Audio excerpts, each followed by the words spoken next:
Welcome to The Commute, a Bible study podcast designed to turn your commute into an opportunity to grow in your faith. Whether you're sure of what you believe or you're not sure what to believe, this podcast is designed to help you better understand who Jesus is, what the Bible's all about, and how that applies to your life today. I'm your host, Pastor Matt, and I'm excited to dive into this week's episode of The Commute.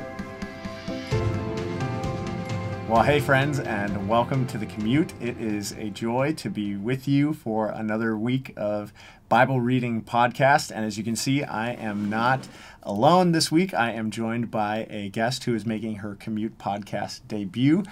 Please welcome Miss Irene Pern. Thank you for joining us this week. Thank you for having me. I'm excited.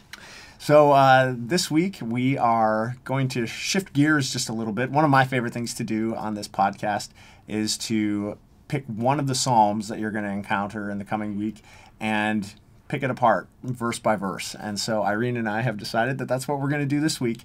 Psalm 77 is one of the Psalms that's in the reading plan for the coming week. And we thought for our time this week, we would just spend a little bit of time digging into that.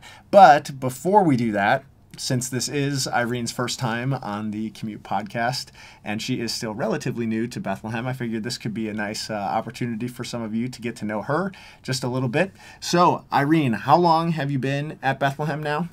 I've been here since February 1st, so almost 3-4 months-ish. Yeah, so a few months. And what is your official role here at Bethlehem? So I'm the kids ministry intern here, and yeah, that's what I do.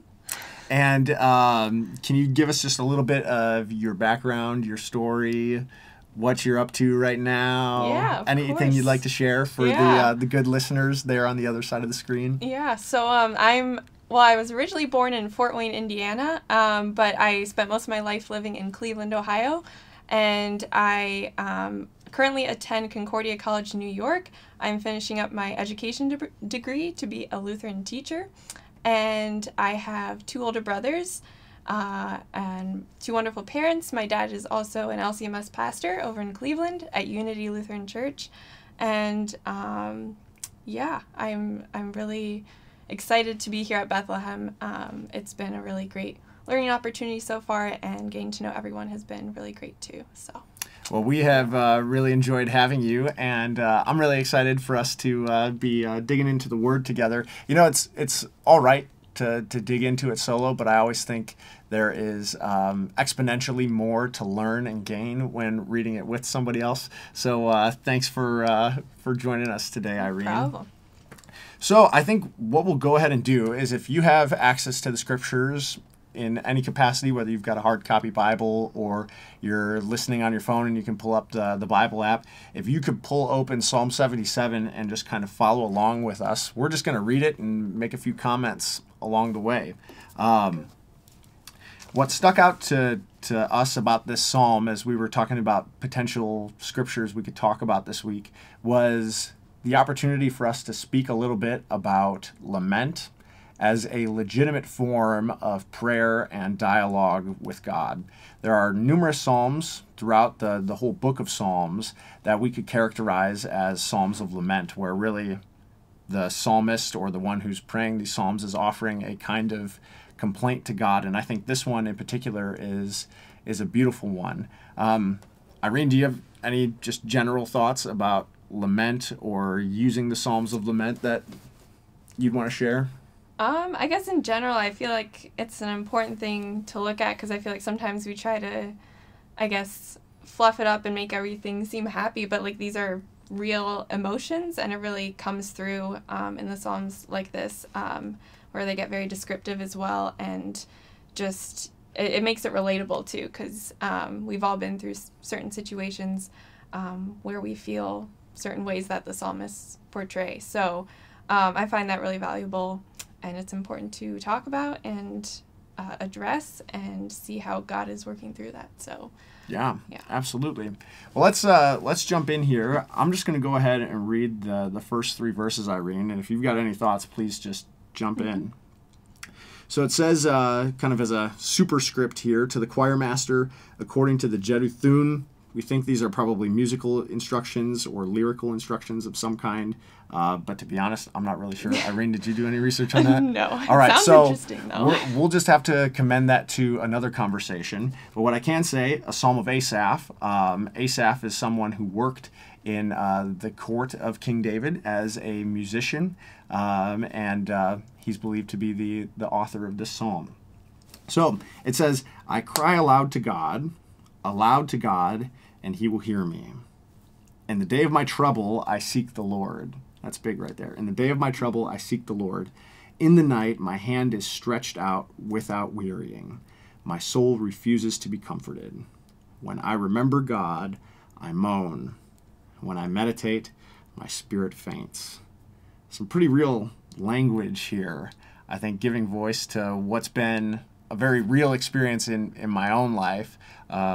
Irene, what would you say?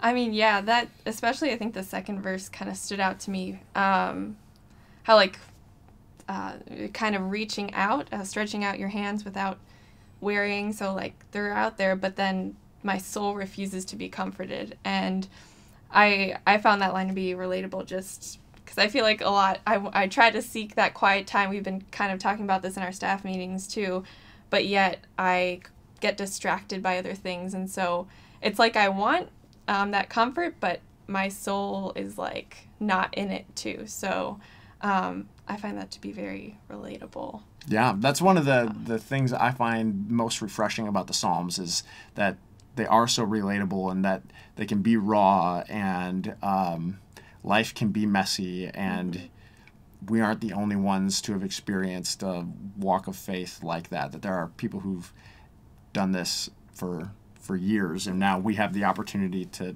join them or walk alongside them as we use these Psalms as our own prayers. Irene, why don't we just take the next section? Would you read 4 through 9 for us? Of course.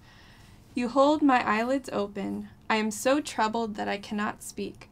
I consider the days of old, the years long ago. I said, let me remember my song in the night. Let me meditate in my heart. Then my spirit made a diligent search. And next verse 2? Yeah. Will the Lord spurn forever and never again be favorable? What a question to ask in your heart. Really am captivated by this picture of someone praying this psalm, I imagine in the middle of the night, kind of holding vigil, saying, you hold my eyelids open. That this is someone who is awake at a time when most others are asleep. And the speaker is wrestling in the heart with, with what's going on. He's so troubled that he can't even speak. Have you ever had an experience where you're just like so something, either it's angry, it's sad, and you just lose your words? That's where I think the psalmist is at here. And now he's trying to make a diligent search in his own heart. He's like, I'm going to look in every corner. I'm not going to leave any spot untouched. And where does he land? Will the Lord spurn forever and never again be favorable? I think for people in troubled times, that's a very real question. Yeah, for sure. So let's forge ahead here. Next couple verses, 8 and 9. Has his steadfast love forever ceased? The questions just sort of get heaped one on top of another. Are his promises at an end for all time? Has God forgotten to be gracious? Has he in anger shut up his compassion? What's standing out to you there, Irene?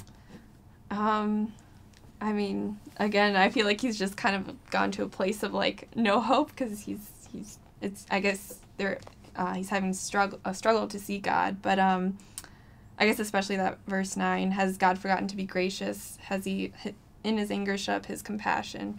And I was also kind of trying to read through the like King James version of this, and it used like the word like mercy like in place of compassion, and it also reminded me like of my confirmation verse from Psalm 25, verses 6 through 7, and it's kind of similar in a way because the psalmist says like, remember not the sins of my youth, and like remember your mercy, O Lord. And so I feel like this is kind of a similar place, but we just have to be reminded that God doesn't change. Like, if he was gracious before, he still is gracious, and he always will be gracious. So I feel like but there are times where it can be hard to see that. And I've had, people I've spoken with who they struggle seeing that God's grace in the darkest times. But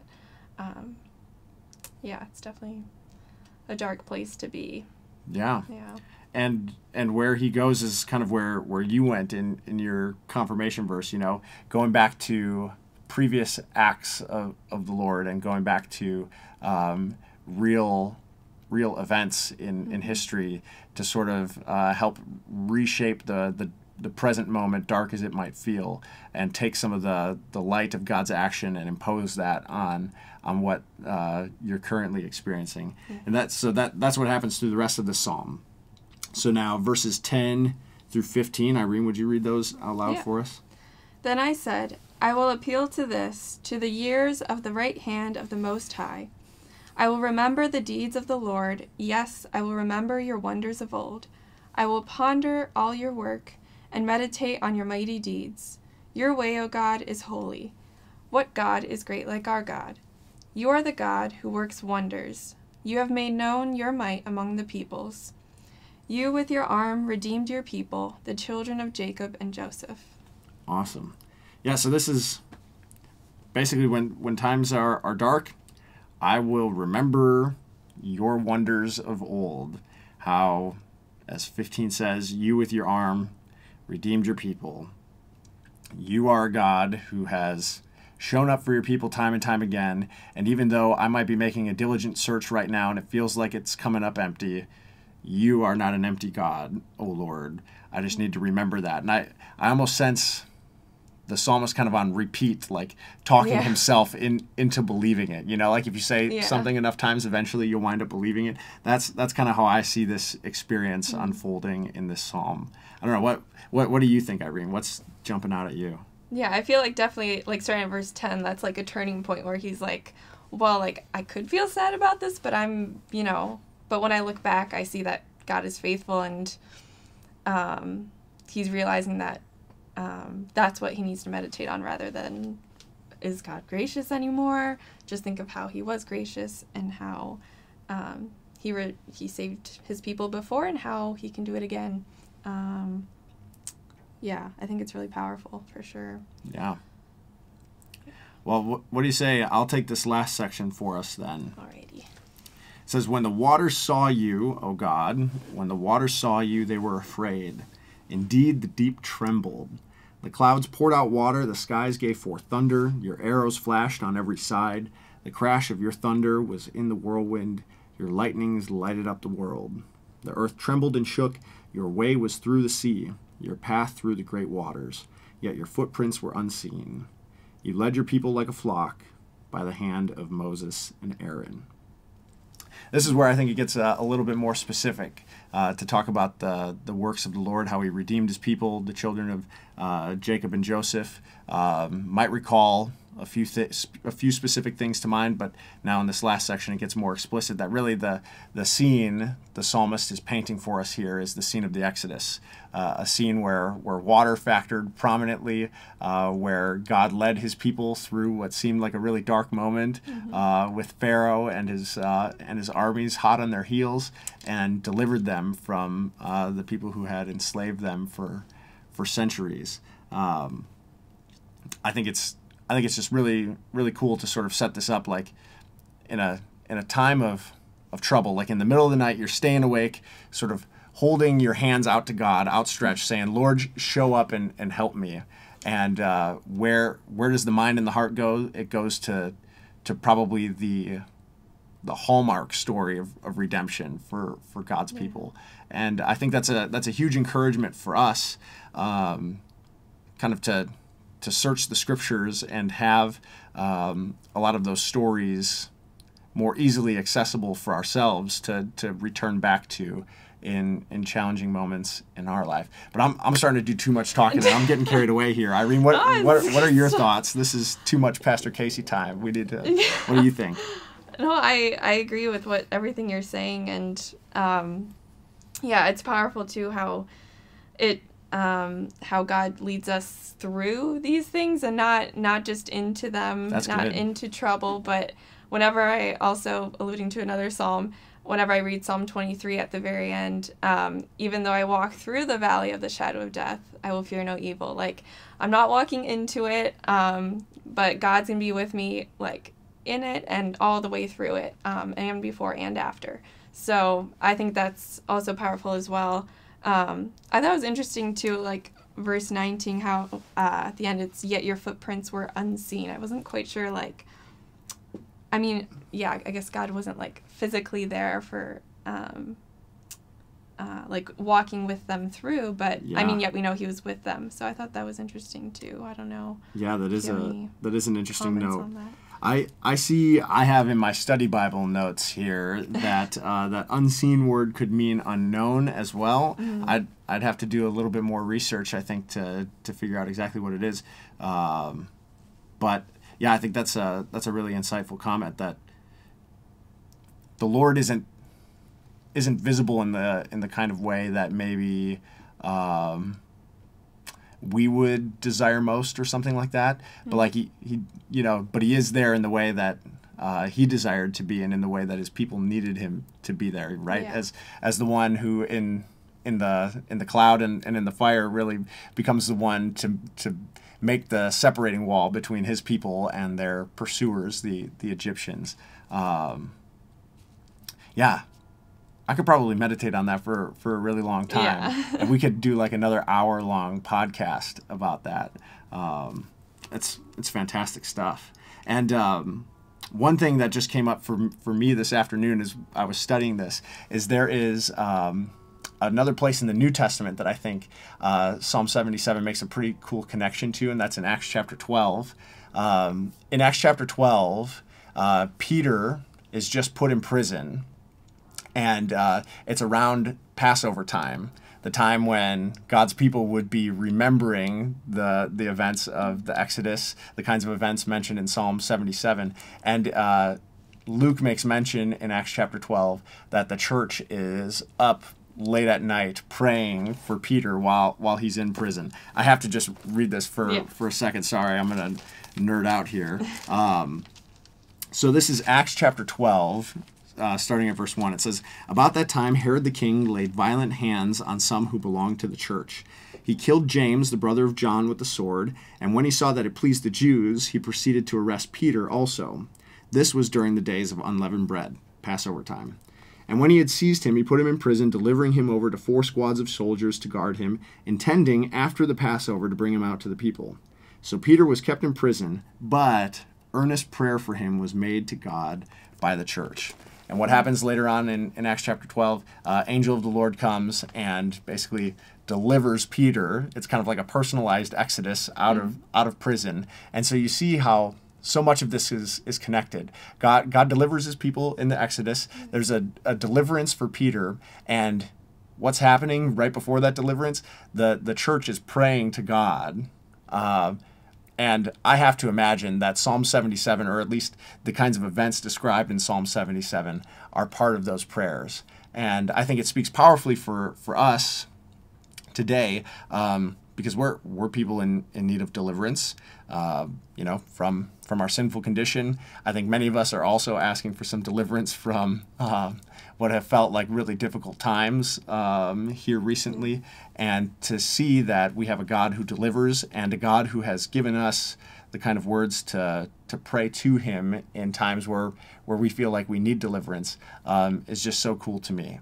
So any comment or reaction to any of that, Irene? Yeah, I think that connection is really powerful too. I constantly find as I read more of the Bible, I see more connections, whether it be Old Testament and New, and it just kind of all ties together and always points back to Jesus too. And yeah, I think, especially right now, lots of people are feeling, I think, a lot of the emotions that this psalm portrays too. So it's definitely an important one to keep in our hearts.